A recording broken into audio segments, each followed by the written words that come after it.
माननीय अध्यक्ष महोदय, निर्णायकगण, अतिथिगण, गुरुजन तथा सभा में उपस्थित प्रिय सज्जनों, आज की सभा में मेरी वार्ता का विषय है विद्यार्थी का जीवन। प्रिय सज्जनों, संसारिक जीवन में सबसे संवेदनशील जीवन एक विद्यार्थी का होता है। उसके जीवन में अनेकों प्रकार की समस्याएं उत्पन्न होती हैं, परंतु वो समस्याओं के सामने पर्वत की तरह खड़ा रहता है, क्योंकि उसके भविष्य में समाज के अंदर जो उतार चढ़ाव का सामना करना पड़ता है, कौमों और समूहों के जीवन में परिवर्तन लाने वाले विद्यार्थी ही हुआ करते हैं। प्रिय सज्जनों, इस्लाम धर्म में भी विद्यार्थी को बहुत अधिक सम्मान से देखा जाता है।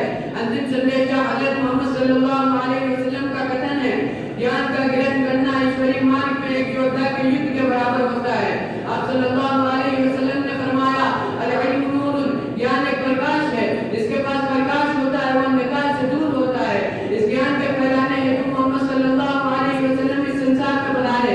जैसा कि भविष्यवाणी में कहा गया है, यह ज्ञान कीर्ति तु मोहम्मद अंधकार नाशा विद्याय नितुदते विवेका। इसलिए विद्यार्थी को चाहिए कि अपने उज्जवल भविष्य के लिए सदैव कठोर परिश्रम करता रहे, क्यों आगे चलकर वह अच्छे तथा उच्च संस्कार उत्पन्न करने का माध्यम होगा। विद्यार्थी का जीवन, उसके अंदर त्याग, बलिदान और दीपक की तरह जलनीय होता है। विद्यार्थी के प्रति सृष्टि के अनेकों प्रकार के जीव जंतु प्रार्थना करते हैं तथा उसके उज्जवल भविष्य की कामना करते हैं।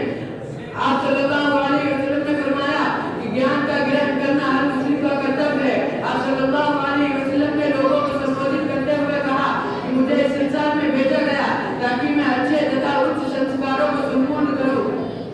अतः हम सबको चाहिए कि हम सब अपने जीवन के मूल्यों को समझें और ज्ञान व विवेक के साथ इस संसार में जीवन व्यतीत करें। अब अंत में मैं इस पंक्ति के साथ अपने भाषण को समाप्त करता हूँ।